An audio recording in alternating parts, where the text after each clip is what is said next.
Hello guys. सब लोग कैसे हैं? मैं आशा करता हूं कि आप सब लोग अच्छे होंगे। और मेरे चैनल कृष्णा स्किल्ड इंडिया पर आपका बहुत बहुत स्वागत है। तो आज काफ़ी दिन बाद हमारी मुलाकात हुई है आपसे।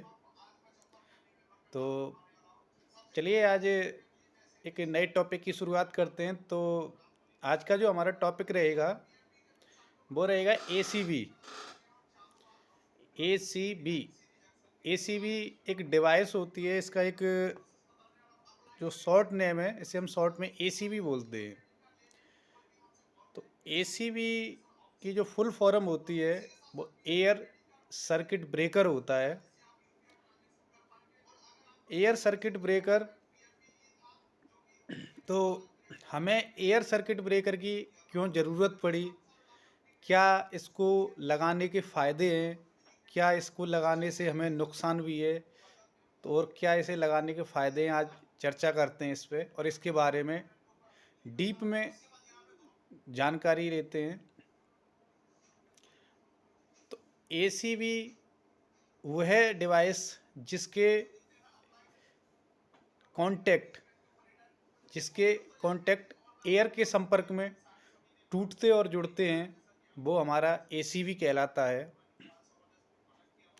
ACV दो प्रकार का होता है। इसमें एक हमारा EDO होता है और दूसरा MDO होता है।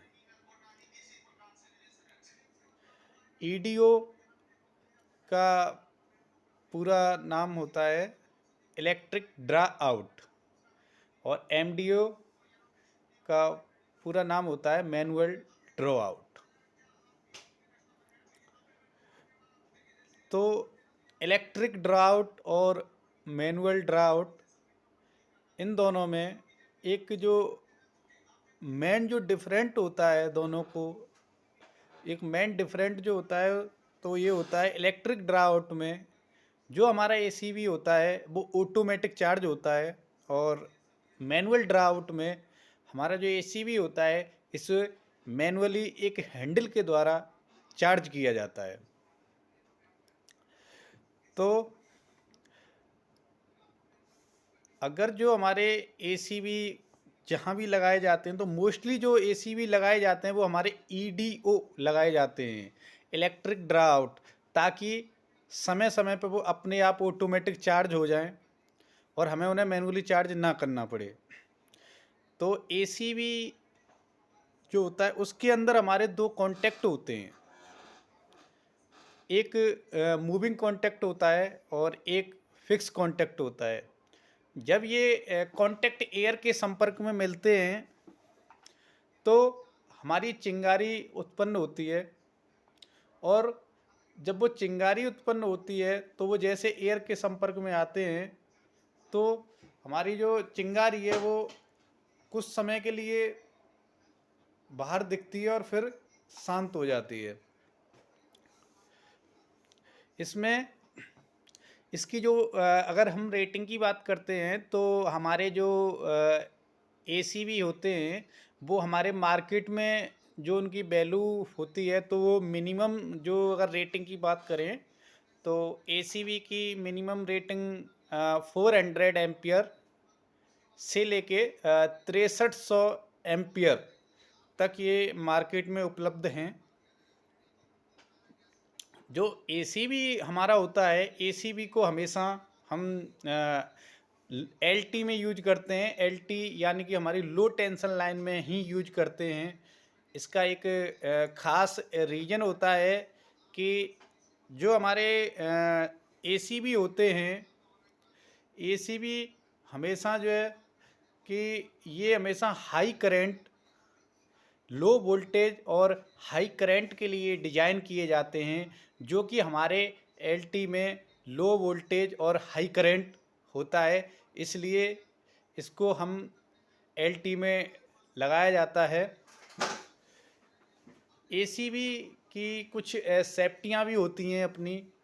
इसमें सबसे पहली जो सेफ्टी रहेगी वो हमारी संट कॉइल रहेगी, संट कॉइल रिले।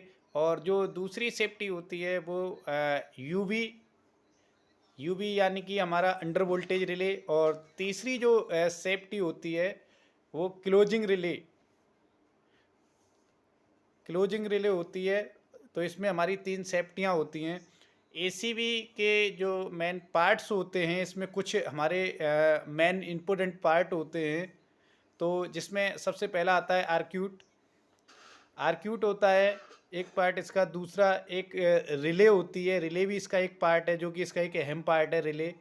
तीसरा होता है इसमें चार्जिंग मोटर होती है। और इसमें कॉन्टैक्ट होते हैं, मूविंग कॉन्टैक्ट और फिक्स कॉन्टैक्ट, स्प्रिंग, चार्जिंग और मोटर आदि। ये सारी डिवाइस के अंदर जो है कि ये पार्ट लगे होते हैं।